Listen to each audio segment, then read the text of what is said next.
Hello students, welcome back in online teaching class, standard 11, NCERT syllabus, chapter number 9, biomolecules. We start. Today's a new topic of this lesson is structure of protein. The protein, what I said you, that it is a main metabolic molecules and it decide the growth of the organisms.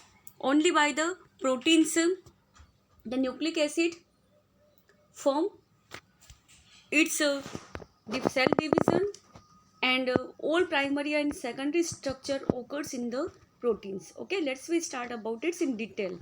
The protein जो होता है protein क्या होता है, किसी भी animal या किसी भी ऑर्गेनिज्म, चाहे वो प्लांट है, एनिमल है या ह्यूमन है, उनके जो भी ग्रोथ होती है वो प्रोटीन से डिवाइड होती है. प्रोटीन एक कॉम्प्लेक्स फूड के रूप में होता है अगर फूड के अंदर लेते हैं, लेकिन धीरे धीरे प्रोटीन्स जो होते हैं वो पॉलीपेप्टाइड चेन बना करके न्यूक्लियोटाइड्स के अंदर कन्वर्ट होते हैं. ठीक है, अब प्रोटीन्स जो होते हैं इसके अंदर इनऑर्गेनिक जो केमिस्ट्री है उसके अंदर इनके जो इनऑर्गेनिक केमिस्ट्री में NaCl MgCl2. ठीक है, ये इनऑर्गेनिक मटेरियल जो होते हैं वह भी प्रोटीन कंस्ट्रक्शन जो मोलिकुलर स्ट्रक्चर बनता है उसके अंदर methane group and carbon group के ऊपर आकर के, कार्बोक्सिल के ऊपर आकर के अपना एक प्राइमरी स्ट्रक्चर बनाते हैं. ठीक है, जो प्राइमरी स्ट्रक्चर होता है वह किस तरह का बनाते हैं, ये पॉलीपेप्टाइड चेन बनती है. तो यह देखिए यहाँ पर प्राइमरी, सेकेंडरी, टर्शरी और क्वार्टरली, ये 4 टाइप्स के प्रोटीन के स्ट्रक्चर दिए हुए हैं. तो यहाँ पे देखिए जो यहाँ पे प्राइमरी स्ट्रक्चर दिया हुआ है इसके अंदर जो होता है फर्स्ट एमिनो एसिड जो होता है यहाँ पर आकर के एन टर्मिनल एमिनो एसिड बनाता है, और लास्ट एमिनो एसिड जो होता है वह सी टर्मिनल कहलाता है. और वह पहले वाला क्या हो गया, यहाँ पर जो फर्स्ट आके वह एन, और जो लास्ट वाला होता है वह सी टर्मिनल एमिनो एसिड. इसके अंदर प्रोटीन थ्रेड जो होते हैं वह एक्सिड होते हैं, रोड लाइक स्ट्रक्चर होता है, इसका हेलिक्स स्ट्रक्चर होता है. और यहाँ पर देखिए जब यहाँ पे प्राइमरी स्ट्रक्चर बनने के बाद में धीरे धीरे कॉम्प्लिकेटेड सेकेंडरी स्ट्रक्चर बनता है, इसके अंदर अल्फा हेलिक्स बनने लगता है. डबल स्ट्रैंड DNA की जो हेलिक्स स्ट्रक्चर बताया था वह, इसके बाद में इसके अंदर बीटा प्लेटेड शीट बनती है. फिर टर्शरी के अंदर यह लोब होकर के इस तरह का, जहाँ पे इसका ये बाई हेलिक्स स्ट्रक्चर था, यह धीरे धीरे इस तरह का लोबिन हो जाता है और यहाँ पर ये वाला टर्शरी स्ट्रक्चर बनाता है. टर्शरी मीन्स इसके अंदर 3 डायमेंशनल स्ट्रक्चर बन जाता है, इसकी लेंथ, ब्रेथ और हाइट तीनों के अंदर. ठीक है, तो इसे टर्शरी. फिर क्वार्टरली के अंदर देखिए यहाँ पर ये और भी ज़्यादा कॉम्प्लेक्स होकर के इस तरह से बाइलोब्ड स्ट्रक्चर बना लेता है. और इस तरह से यह प्रोटीन कॉम्प्लेक्स का जो होता है प्राइमरी, सेकेंडरी, टर्शरी और क्वार्टरली स्ट्रक्चर बनते हैं, और यहाँ पे वेरियस लेवल्स होते हैं. फिर कुछ प्रोटीन्स जो होते हैं वह पॉलीपेप्टाइड्स के लिए सब यूनिट का काम करते हैं. यहाँ पर देखिए ये किस तरह से इसका क्वार्टरली जो स्ट्रक्चर था यहाँ पर अरेंज करके बताया हुआ है कि यहाँ पर ये सेकेंडरी है और ये टर्शरी स्ट्रक्चर है. तो यहाँ वो जो था मोलिकुलर स्ट्रक्चर था, और इसको अगर इलेक्ट्रॉनिक माइक्रोस्कोप्स के अंदर इसकी लुक देखते हैं तो यह इसका सेकेंडरी, और इस तरह से यह लोब आउट होकर के इस तरह का कॉम्प्लिकेटेड लोबिन होकर के इस तरह का सर्कुलेट स्ट्रक्चर बनाता है, तो वह टर्शरी स्ट्रक्चर हो गया. इस तरह से यहाँ पर 4 टाइप्स के स्ट्रक्चर होते हैं. स्टूडेंट समझ में आया आपको क्वार्टरली स्ट्रक्चर भी किस तरह का था. या हीमोग्लोबिन जो होते हैं वह कंसिस्ट होते हैं 4 सब यूनिट से. इसके क्वार्टरली स्ट्रक्चर से ही हीमोग्लोबिन जो होते हैं वह कंसिस्ट होते हैं, और इसके अंदर 2 सब यूनिट जो होते हैं उसके अंदर एक बीटा टाइप का होता है, और वह ह्यूमन के हीमोग्लोबिन के अंदर पाया जाता है. यह देखिए जो इसका टर्शरी स्ट्रक्चर, यहाँ पे जो क्वार्टरली स्ट्रक्चर है. ओके, और टर्शरी स्ट्रक्चर मैंने आपको डायमेंशनल व्यू बताया था. ठीक है, जो बायोलॉजिकल एक्टिविटीज़ जो होती है प्रोटीन की वह करने के लिए. और सेकेंडरी जो होता है वह लॉन्ग चेन बनाता है और इस तरह से फोल्डेड हो जाता है. ठीक है, यह बाई हेलिक्स हो जाता है. इस तरह से यह प्राइमरी, सेकेंडरी, टर्शरी और क्वार्टरली स्ट्रक्चर बनाते हैं प्रोटीन के. इस तरह से प्रोटीन जो होता है मोलिकुलर स्ट्रक्चर के साथ साथ इसका इलेक्ट्रॉनिक स्ट्रक्चर भी देख लिया है. अब nature of bond linking monomers in A polymers. जो मोनोमर्स जो होते हैं वह किस तरह से पॉलीमर्स के साथ में एक चेन बनाते हैं, वह पेप्टाइड बॉन्ड कहलाता है. और इसके अंदर जो होते हैं फंक्शनल ग्रुप आकर के जुड़ते हैं. कि जहाँ पे देखिए ये बेंजीन रिंग है और यहाँ पे पेंटा ऑक्साइड शुगर हुई, तो जहाँ पे भी बेंजीन रिंग बनती है वहाँ पर कार्बन का ग्रुप होता है. तो इसके यहाँ पे कोई भी कार्बोक्सिलिक ग्रुप जो होता है वह कार्बोक्सिलिक ग्रुप भी लग सकता है, फंक्शनल ग्रुप, एमीन ग्रुप भी लग सकता है. ठीक है, और कीटोन ग्रुप भी लग सकता है. ठीक है, तो इस तरह से यहाँ पर यह फंक्शनल ग्रुप के रूप में यहाँ पे इसकी बॉन्डिंग होती है. और इस तरह की बॉन्डिंग जो होती है यही हमें यहाँ पर शो करनी है कि ये बॉन्डिंग जो होते हैं पॉलीपेप्टाइड बॉन्डिंग किस तरह की बनाते हैं, किस तरह से लिंकेज होते हैं एक दूसरे से। और यहाँ पे मैंने आपको बताया कि फंक्शनल ग्रुप कार्बोक्सिलिक ग्रुप और एमिनो एसिड जो होते हैं वह ग्रुप आकर के इसके अंदर एलिमिनेट करते हैं वोटर को। और वोटर जैसे ही एलिमिनेट हो जाता है कि यह कॉम्प्लेक्स स्ट्रक्चर से सिंपल स्ट्रक्चर के अंदर कन्वर्टेड होते हैं। जितने भी प्रोटीन्स होते हैं वो न्यूक्लियोटाइड्स के अंदर कन्वर्ट होते हैं, कार्बोहाइड्रेट्स जो होते हैं वो शुगर के अंदर कन्वर्ट होते हैं, ठीक है। और जितने से लिपिड्स वगैरह होते हैं वो ग्लाइकोजन के अंदर कन्वर्ट होते हैं। तो किस तरह से होते हैं, क्योंकि यहाँ पर वो जो कॉम्प्लेक्स मॉलिक्यूलर स्ट्रक्चर बनाते हैं उसमें से वोटर जो होता है वह जो होता है मोटर मॉलिक्यूल्स निकल जाता है, जिससे वह उनका स्ट्रक्चर फॉर्म जो होता है कॉम्प्लेक्स से सिंपल के अंदर हो जाता है। और इसके अंदर मोनोसेकेराइड्स जो होती है शुगर व ग्लाइकोसाइड्स ग्लाइकोसिडिक बॉन्ड से यहाँ पर अटैच होती है। इस तरह से न्यूक्लिक एसिड जो होते हैं वहाँ पर फॉस्फेट अगर ग्रुप उसके आकर के जुड़ता है तो वह 3 कार्बन शुगर के वहाँ से 5 कार्बन शुगर तक जाता है। जो मैंने आपको आगे के स्ट्रक्चर्स के अंदर बताया था कि किस तरह से कार्बन जो होता है यहाँ पर आकर के जुड़ता है। इसमें स्ट्रक्चर में ये देखिए, जैसे कि यहाँ पे ये है, यहाँ पे 3 इंच से 5 इंच शुगर, ठीक है, 5 इंच से 3 इंच शुगर के यहाँ पर जुड़ेंगे। और इसका यहाँ पे ये मोलिकुलर स्ट्रक्चर अगर देख लिया है और यहाँ पर पेंटो शुगर बनी है, मोनोसेकेराइड है या ठीक है डाइसेकेराइड अगर ग्लूकोज भी है, तो यहाँ पे पहले 5 इंच से इसकी 3 इंच तक लिंकेज होते हैं, 3 इंच से 5 इंच तक, ठीक है। ये इसके अंदर जो डीएनए जो होता है उसके अंदर क्रोमोसोम्स जो जो होते हैं डीएनए के अंदर, तो वह किस तरह का हेलिक्स स्ट्रक्चर बनाते हैं उसकी अकॉर्डिंग इसकी यहाँ पर चेन डिसाइड होती है। क्योंकि न्यूक्लियोटाइड्स के अंदर मेन क्या होता है, डीएनए और आरएनए। डीएनए जो होता है उसका मॉडल जो था वॉटसन एंड क्रिक ने, इसका हेलिक्स जो था वह लेडर लाइक मॉडल जो था वह उसको उन्होंने यहाँ पर उसका कॉन्सेप्ट दिया था और उसका स्ट्रक्चर बनाया था, उसका मॉडल बनाया था वॉटसन और क्रिक नाम के साइंटिस्ट ने। और डीएनए जो होता है एक डबल हेलिक्स स्ट्रक्चर के रूप में उन्होंने यहाँ पे प्रूव किया था कि ये इस तरह का होता है डीएनए का डबल हेलिक्स स्ट्रक्चर, ठीक है। और लेडर का होता है। और यहाँ पर आकर के इसके मोनोसेकेराइड शुगर जो होती है वह जुड़ती है एडेनिन, गुआनिन, थाइमिन और साइटोसिन। तो यह वाला मॉडल स्ट्रक्चर दिया था वॉटसन एंड क्रिक ने। उसके बाद में यहाँ पे जो इसकी शुगर्स जो बनती है इसके अंदर पेंटोज शुगर, वह इसकी बैकबोन फॉर्म के रूप में बनती है और नाइट्रोजन बेस आकर के इससे जुड़ते हैं एमीन ग्रुप। तभी यह एमीन ग्रुप के साथ में जुड़ने से ही न्यूक्लियोटाइड्स के रूप में कन्वर्ट होता है। और यहाँ पर एडेनिन और गुआनिन जो थी यह एक बेस पेयर के अंदर और दूसरे बेस पेयर के अंदर थाइमिन और साइटोसिन। यहाँ पे देखिए इसका मोलिकुलर स्ट्रक्चर दिया है, अभी मैंने जैसा ड्रॉ किया था कि यहाँ पे इसका वॉटसन और क्रिक का दिया हुआ ये हेलिक्स स्ट्रक्चर है डीएनए का। और यहाँ पर इसकी शुगर आके जुड़ी है एडेनिन, गुआनिन, साइटोसिन और थाइमिन, ठीक है। इसके अंदर यूरेसिल शुगर नहीं होती है, यूरेसिल ओनली आरएनए में होती है। ये इसका हेलिक्स स्ट्रक्चर है, ये वाला जो किसने दिया था, वॉटसन एंड क्रिक ने। और इधर ये वाला है मोलिकुलर स्ट्रक्चर, जिसके अंदर मोलिकुलर स्ट्रक्चर में देखिए ये वाला वॉटसन और क्रिक का दिया हेलिक्स स्ट्रक्चर। और मोलिकुलर स्ट्रक्चर के अंदर कौन सी है, यह पेंटोज शुगर के रूप में कन्वर्ट होती है थाइमिन और एडेनिन के रूप में। तो यहाँ पे देखिए इसके यहाँ पे यह कार्बोक्सिलिक ग्रुप आगे जुड़ा है और एक मेथिन ग्रुप आकर के जुड़ा है। और इस तरह से यहाँ पे ये थाइमिन का, एडेनिन का, ये गुआनिन का और ये साइटोसिन का चारों का स्ट्रक्चर है। यह पूरा एक डीएनए हेलिक्स जो दिया है इधर, ये डीएनए हेलिक्स, यह इसका पूरा एक मोलिकुलर स्ट्रक्चर है। तो इसमें आपको किस तरह से ड्रॉ करना है, पहले आप जो होती है 4 जो होती है यहाँ पर बेंजीन रिंग बना दीजिए पेंटोज शुगर की 1, 2, 3 और 4। फिर इसके अंदर आपको फंक्शनल ग्रुप ऐड कर देने हैं कि यहाँ पे फंक्शनल ग्रुप कौन सा आ गया, डबल ऑक्सीजन। ये कीटोन ग्रुप था, कीटोन ग्रुप जो होता है COO, सी यहाँ पर ऑलरेडी होता है। जब भी बेंजीन रिंग बनती है इसका मतलब यहाँ पर कार्बन है, ठीक है, यहाँ पे कार्बन एटम है, ये कार्बोक्सिलिक ग्रुप हो गया। फिर ये वाला ग्रुप जो होता है CH2 और यहाँ पर पेंटोज शुगर आकर के यहाँ पे फॉस्फेट आकर के रुकी है, क्योंकि पेंटोज शुगर है तो इसके अंदर न्यूक्लिक एसिड जब भी बनेंगे या तो एमीन ग्रुप आके जुड़ेगा या फॉस्फेट जुड़ने से ये एडिनिन हो गया। और इसके अंदर यहाँ पर ये मीथेन है, ठीक है, मीथेन होता है CH3, एथेन होता है C2H5। जब 1 कार्बन आकर के एक्स्ट्रा जुड़ता है तो मीथेन और 2 कार्बन आकर के एक्स्ट्रा जुड़ेंगे तो इथेन। तो यहाँ पर भी देखिए CH2O वाला स्ट्रक्चर ये वाला सेम है, लेकिन डिफरेंस कहाँ पे इसके स्ट्रक्चर में, यहाँ पे फॉस्फेट जो है वहाँ पर फॉस्फेट ग्रुप के अंदर यहाँ पर एक और कार्बोक्सिलिक ग्रुप यहाँ से, यहाँ पे ये मेथिन ग्रुप इससे अटैच होकर के आ गया है, ठीक है। तो इस तरह से यहाँ पे थाइमिन, एडेनिन, गुआनिन और साइटोसिन ये चारों ही टाइप का यहाँ पे जो शुगर का स्ट्रक्चर होता है ये इसके अंदर मोलिकुलर स्ट्रक्चर जो होता है इसके रूप में यहाँ पर बताया हुआ है ओके स्टूडेंट, तो आप इसको अच्छे से प्रिपेयर कीजिएगा।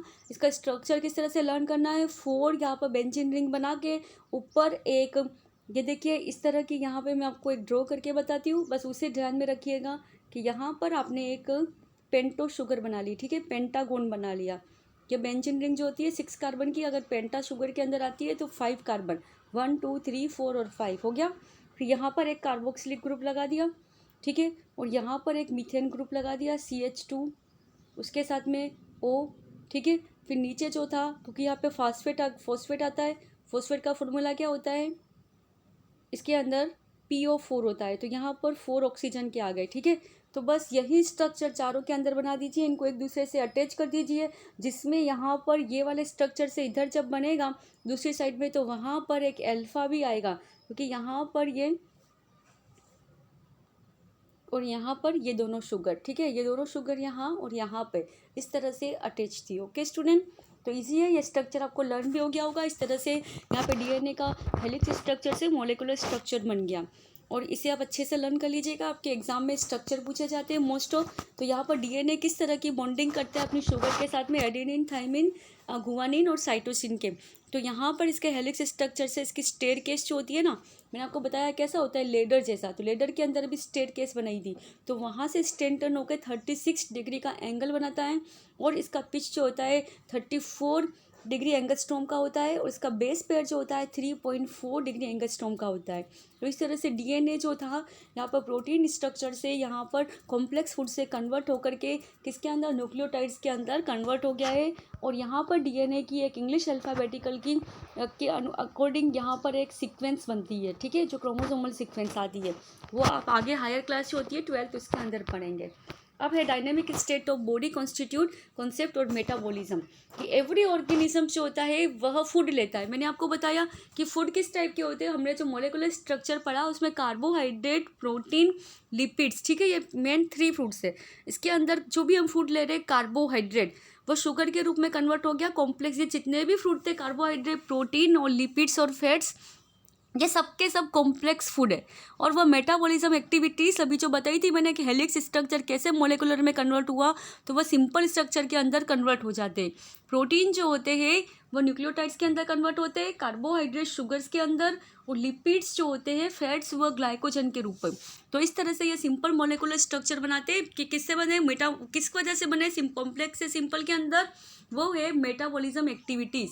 ये कोई भी ऑर्गेनिजम्स के अंदर कोई भी फूड गया तो वो तभी डाइजेस्ट होगा जब वह कॉम्प्लेक्स से सिंपल के अंदर कन्वर्टेड होगा, जिसमें बॉडी के रूप में वह बॉडी के अंदर ब्लड के रूप में वह एसिमिलेट हो जाता है, ठीक है।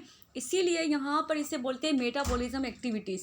और जो भी ऑर्गेनिज्म लाई है, चाहे वो 1 सेलुलर है या मल्टी सेलुलर, सबके अंदर मेटाबॉलिज्म एक्टिविटीज़ होगी, और उसका रिएक्शंस होगा कि कोई भी कॉम्प्लेक्स फूड खाया है तो वह कन्वर्टेड होगा सिंपल फूड में only by the metabolism activities. और जिसके अंदर जो एनिमल्स होते हैं उनमें कार्बन डाइऑक्साइड रिमूव होती है, और जो प्लांट्स होते हैं फोटोसिंथेसिस रिएक्शन करते हैं तो उनके अंदर ऑक्सीजन रिमूव होती है। और इस तरह से मेटाबॉलिज्म एक्टिविटीज़ के अंदर जो यह गैसेस का जो एक्सचेंज होता है वह भी ऑर्गेनिजम्स के अंदर बैलेंस बना के रखता है, एक दूसरे के को इंटरसेक्ट करता है, ठीक है। तो मैंने आपको बता दिया मेटाबॉलिज्म क्या होता है। इसके अंदर कैटेलिस्ट रिएक्शन होती है, बहुत सारे जो एंजाइम्स होते हैं वह कॉम्प्लेक्स फूड को सिंपल में कन्वर्ट करने के लिए होते हैं। जो हमारे डाइजेस्टिव सिस्टम जो होते हैं हायर एनिमल्स के, जिसके अंदर वेल डेवलप एलिमेंट्री कैनाल है, तो उनके डाइजेस्टिव सिस्टम, स्टोमक के अंदर लीवर जो होती है, एंडोक्राइन ग्लैंड्स, उनके सबके अंदर जो होता है ये एक्सोक्राइन ग्लैंड्स जो होती है, लीवर, पैनक्रियास, हाँ, और स्टोमक, तो सबसे जो होता है वह एंजाइमेटिक जो जूसेस होते हैं वह सीक्रेट होते हैं, एंजाइम सीक्रेट होते हैं, जो कॉम्प्लेक्स फूड को मेटाबॉलिज्म एक्टिविटीज़ करके सिंपल फूड के अंदर कन्वर्ट करते हैं। ओके स्टूडेंट, जैसे मैंने आपको बताया प्रोटीन का कन्वर्सेशंस करके वो लिपिड जो किसके अंदर करते हैं, न्यूक्लियोटाइड्स के अंदर। अंडरस्टैंड है स्टूडेंट। तो मेटाबॉलिज्म एक्टिविटीज़ जो होती है एवरी लिविंग का एक मैनर है कि जो भी लिविंग ऑर्गेनिज्म है वो फूड खाएगा, और फूड खाने से उसके अंदर मेटाबॉलिज्म एक्टिविटीज़ होगी।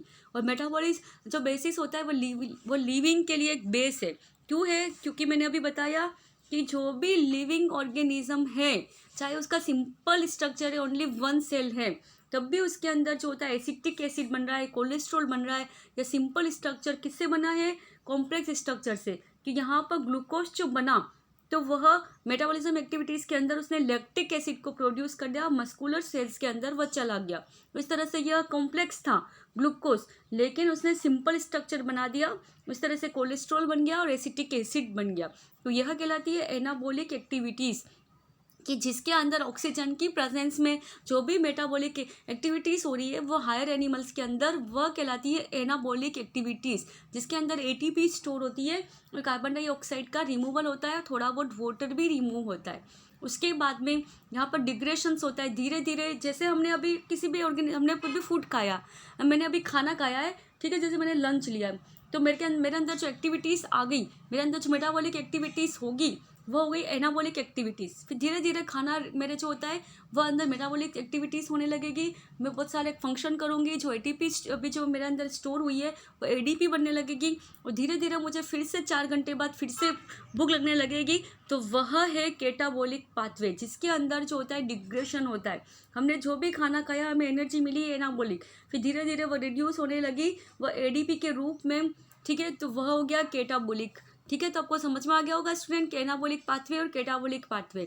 इसके अकॉर्डिंग ही जो होते हैं ऑर्गेनिज्म अपनी पूरी लाइफ सर्वाइव करते हैं, कि उनको इसी वजह से उनको हंगर लगती है, फिर उनको एनर्जी के लिए फूड लेना पड़ता है, धीरे धीरे फिर से उसका डिडक्शन होने लगता है, कैटाबॉलिक एक्टिविटीज़ होती है, फिर से एनाबॉलिक होती है।